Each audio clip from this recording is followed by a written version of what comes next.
By asking a couple questions. Okay. So, I'm standing here with Hall of Famer Carla Mae Richards, our first executive director of American Fencing. She, of course, was a New England champion under Carla Mae Festa, fenced at Brandeis, but learned in New York.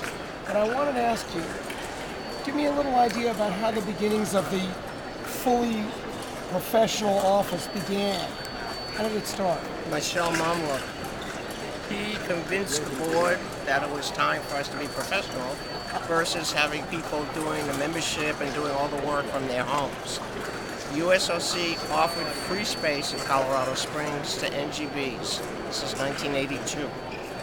So Michelle Momlock convinced the board that we should take advantage of the offer from the USOC, and convinced the board, actually railroaded it with the board, to open that office, and in the process he then convinced them to have staff, not just somebody to answer phones, but an executive director. That took several meetings of discussion. Then they opened it up for applications, and I was one of the ones that applied for it. Now, were the Latzkos the people who were the last people running everything before you came in?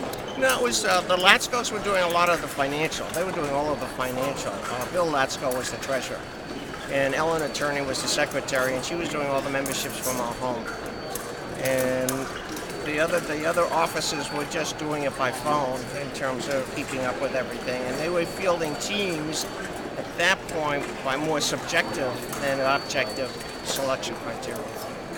And one more question I have. Would you say that the job ended up being anything like what you thought it was going to be? No. What would you say surprised you the most about your job? The amount, well, I guess in a sense I anticipated that the job would grow much faster than I was prepared for, because if we had any success, that would mean that fencing would grow. That was the element of success for that to work.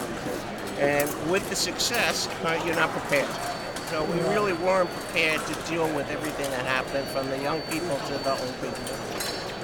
So communications, the first thing we wanted to do was to calm everybody down. There was a lot of rifts in the organization from one side of the country to the other. The West versus the East, the Midwest were neglected.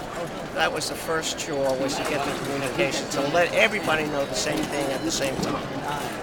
Then after that, it was how to get everything done and to get money. Well, thank you very much. You're welcome.